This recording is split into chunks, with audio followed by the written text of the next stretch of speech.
आप देख रहे हैं इंडिया न्यूज। आपके साथ मैं हूं रचना बंसल। बिहार में दूसरे चरण के लिए मतदान चल रहा है और इसी बीच तीसरे चरण के लिए चुनाव प्रचार में सहरसा प्रधानमंत्री पहुंचे हुए हैं। क्या बोल रहे हैं, सुन लेते हैं हम। सहरसा के अनेक विधानसभा क्षेत्रों सहित सुपौल और मधेपुरा के हजारों साथी जो टेक्नोलॉजी के माध्यम से, डिजिटल माध्यम से, ऑनलाइन सेवा से आज इस रैली के साथ जुड़े हैं, उसका हिस्सा बने हैं, मैं उन सबका भी अभिनंदन करता हूं। भाइयों और बहनों, बीते दिनों में बिहार के करीब करीब हर क्षेत्र में गया, जन भावनाओं को देखा है, समझा है। अभी दूसरे चरण के मतदान के जो ट्रेंड मिल रहे हैं, उसने तस्वीर बिल्कुल साफ कर दी है। बिहार का जनादेश स्पष्ट है। बिहार में एक बार फिर एनडीए की सरकार बनने जा रही है।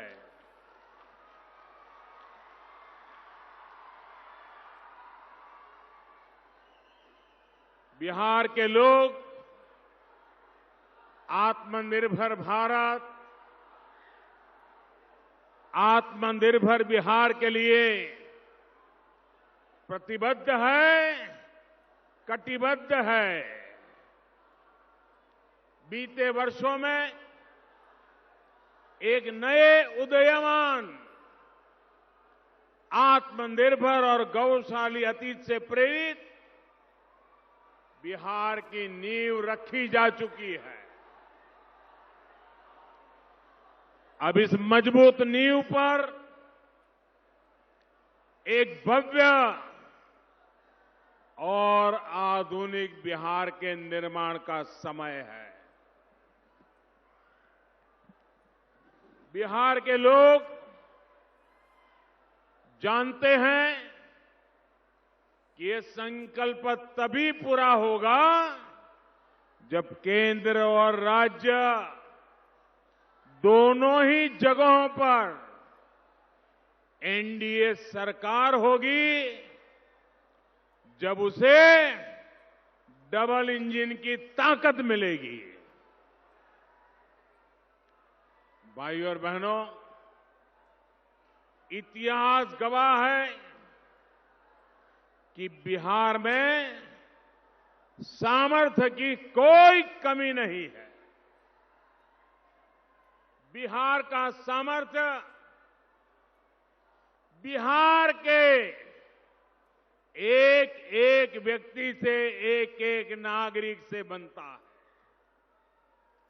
बिहार का सामर्थ्य बिहार के हर प्रतिभावान नौजवान से बनता है। बिहार का सामर्थ्य बिहार की ऊर्जावान बहन बेटियों से बनता है। बिहार का सामर्थ्य बिहार की क्रांतिकारी मिट्टी से बनता है।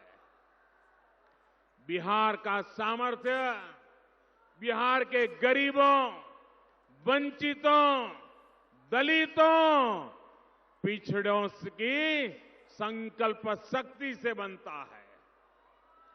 जंगल राज ने बिहार के सामर्थ्य के साथ जो अन्याय किया, जो विश्वासघात किया, वो बिहार का एक एक नागरिक, पुरानी पीढ़ी वाले भी और वर्तमान पीढ़ी वाले भी बहुत अच्छी तरह जानते हैं। साथियों, गरीब गरीब की बातें करते रहना, जुबान पर बार बार गरीब की बात लाना, इन लोगों ने बिहार के गरीब को ही चुनाव से दूर कर दिया था। ये हाल था बिहार का कि बिहार के गरीब को अपनी मर्जी की सरकार बनाने का अधिकार ही नहीं था।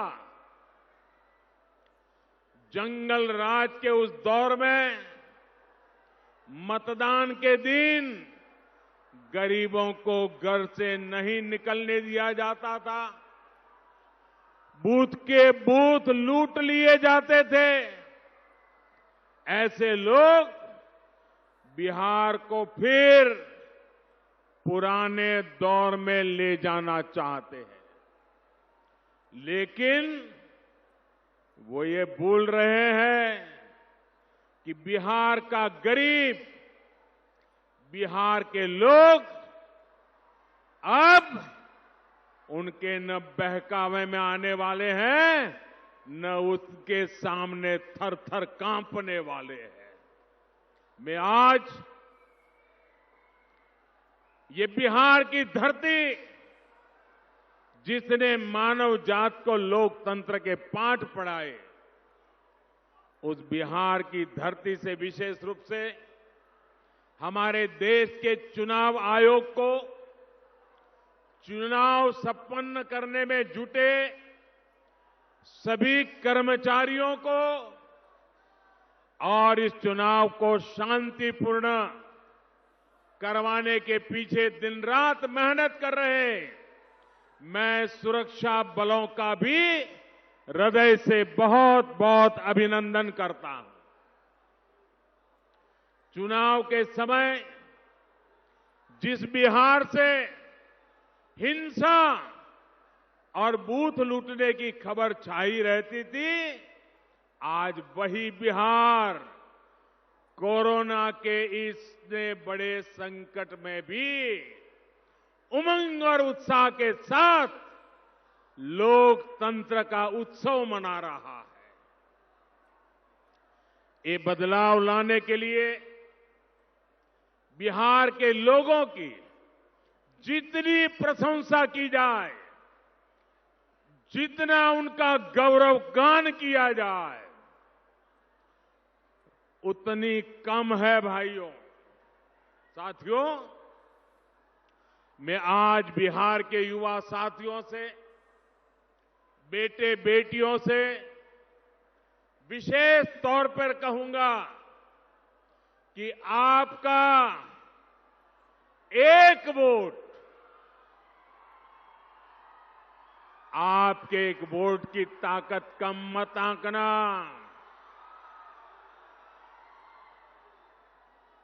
जिस प्रकार से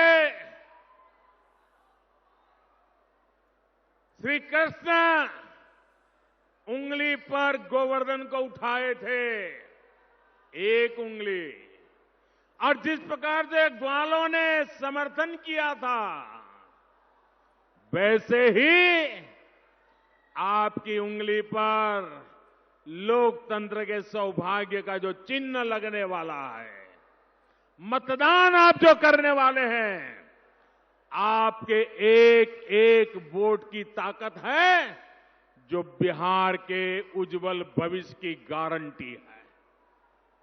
वो बिहार की ताकत बनने वाला है।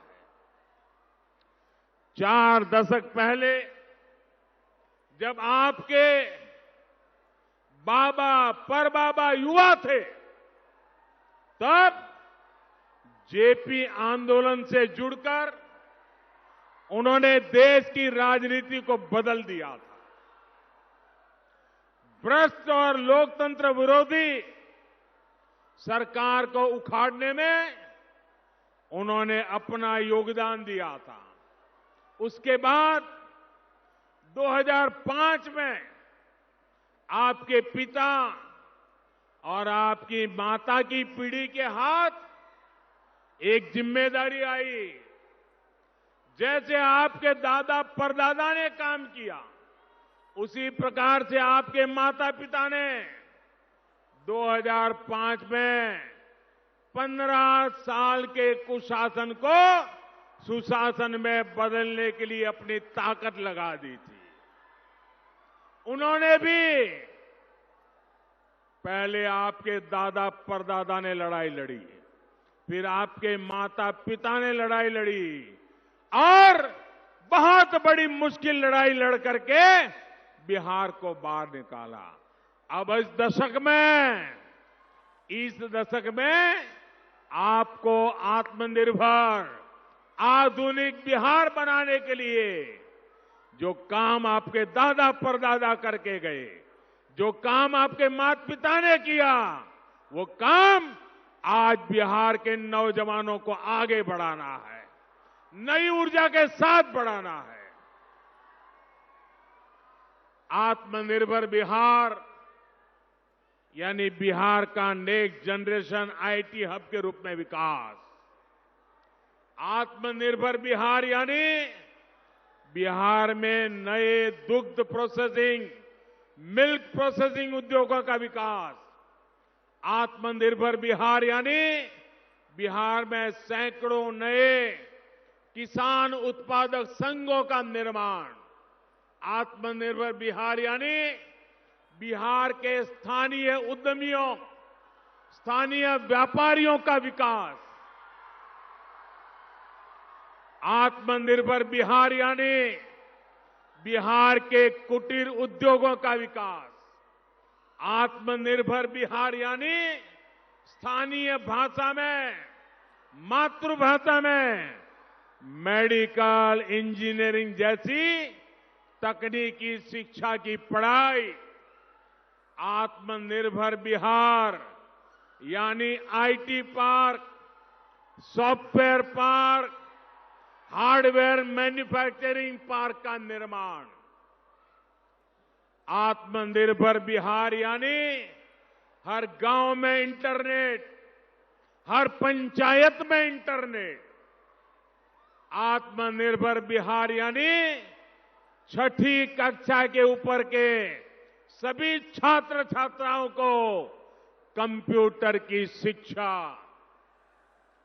भाई और बहनों, एनडीए की सरकार में बिहार इन संकल्पों को पूरा कर तेज गति से आगे बढ़ सकता है। लक्ष्य कितना ही बड़ा क्यों न हो, चुनौती कितनी ही बड़ी क्यों न हो, ये बिहार है। बिहार ने हमेशा सफल होकर के दिखाया है। कोरोना संक्रमण के इस समय में अगर आप सरकार की ताकत न बनते तो बहुत बड़ी तबाही मचनी तय थी। गरीब को राहत देने से लेकर गरीब परिवार को रोजगार देने तक के प्रयास आपके सामने है। आज पूरी दुनिया ये देखकर हैरान है कि भारत कैसे अमेरिका और यूरोप की कुल आबादी से भी ज्यादा लोगों के लिए मुफ्त में राशन का इंतजाम कर रहा है। कोई गरीब भूखा न सोए, ये कोरोना काल में सरकार की बहुत बड़ी प्राथमिकता रही है। बीते 8 महीने से ये काम पूरी तन्मयता से, पूरी निष्ठा से गरीबों के प्रति पूरे सेवा भाव से चल रहा है। इसके लिए बिहार के किसानों को मैं आज इस धरती से विशेष रूप से नमन करता हूं। भाई और बहनों, बीते दशक में नीतीश जी के नेतृत्व में एनडीए सरकार ने आत्मनिर्भर बिहार की मजबूत नींव रखी है। बिहार में बिजली, पानी, सड़क जैसी मूलभूत सुविधाएं आज गांव-गांव पहुंच रही है। आज बिहार में भी सड़कें देर रात तक भी आबाद रहती है और बाजारों में चहल पहल रहती है। आज बिहार असुरक्षा और अराजकता के अंधेर को पीछे छोड़ चुका है।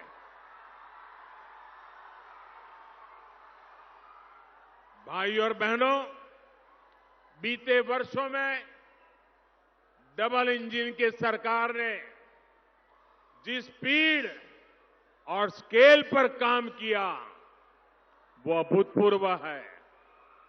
आप याद करिए, बैंकों तक आपका पहुंचना कितना मुश्किल था। हमारे गांवों का बैंकों से लेन देन तो बहुत ही कम था। जरूरी पैसे के अभाव में गांव के युवा अगर अपना छोटा मोटा व्यवसाय करना भी चाहते तो नहीं कर पाते थे। हमारी बहनों बेटियों के सशक्तिकरण में भी ये सबसे बड़ा रोड़ा था। इस स्थिति को बदलने के लिए बीते सालों में अनेक कदम उठाए गए हैं। जन धन योजना के तहत बिहार में लगभग 5 करोड़ बैंक खाते खुलवाए गए। इसमें से आधे से ज्यादा बैंक खाते बिहार की महिलाओं के हैं, हमारी माताओं के, बहनों के, बेटियों के हैं। इसी जन धन योजना के कारण कोरोना के इस संकट काल में बिहार की लाखों बहनों के बैंक खाते में सीधे सैकड़ों करोड़ रुपए जमा हो पाए हैं। यही जन धन योजना है जिसके कारण कोरोना काल में भी बिहार के लाखों किसान परिवारों के बैंक खाते में सीधी मदद पहुंच पाई है।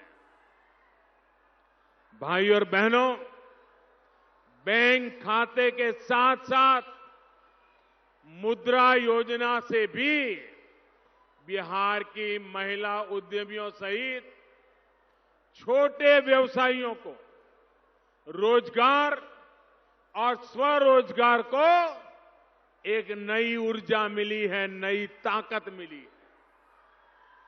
कोई दुकानदार है, कोई ढाबा चलाता है, ऐसे अनेक छोटे छोटे व्यापार कारोबार गांव-गांव, शहर-शहर में अनेक साथी करते हैं। मुद्रा योजना के तहत बिहार में करीब 2.5 करोड़ ऋण बिना गारंटी आवंटित किए गए हैं। इससे भी करीब 1.25 करोड़ तो हमारी महिला बहनें उद्यमी हैं। 50 लाख से अधिक साथी ऐसे हैं जिन्होंने पहली बार इस योजना के तहत बैंक से कर्ज लिया है, ऋण लिया है। बाकी अपने व्यवसाय को बढ़ा रहे हैं, उनका विस्तार कर रहे हैं। भाइयों और बहनों, आप ये जानकर हैरान रह जाएंगे कि अकेले मुद्रा योजना के तहत ही बिहार को करीब करीब 1 लाख करोड़ रुपए दिए गए हैं। 1 लाख करोड़ रुपए। साथियों, आज गांव, गरीब, वंचित, पिछड़े, दलित, आदिवासी के लिए जो बैंकों का ये दरवाजा खुला है, उससे सिर्फ उसकी आर्थिक मदद ही नहीं हुई है, बल्कि उसमें एक नया आत्मविश्वास आया है। एनडीए सरकार कमजोर वर्ग की हर जरूरत को देखते हुए काम कर रही।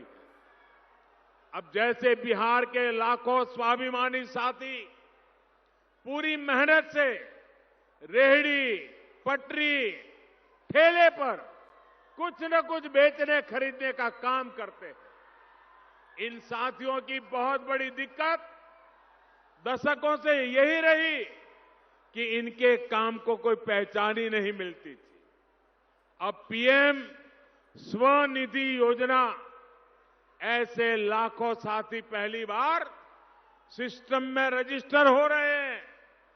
उनको पहली बार बैंकों से सस्ता और आसान ऋण तो मिल ही रहा है, भविष्य में और ज्यादा ऋण मिले इसके लिए रिकॉर्ड भी मेंटेन हो रहा है। भाइयों और बहनों, हमारे जो छोटे किसान हैं, पशुपालक हैं, मछली के कारोबार से जुड़े साथी हैं, वो भी लंबे समय तक बैंकों के बाहर से कर्ज लेने के लिए मजबूर थे। बहुत ऊंचे ब्याज से लेते थे। जरूरत पड़ने पर उन्हें बहुत ज्यादा ऊंची ब्याज दरों पर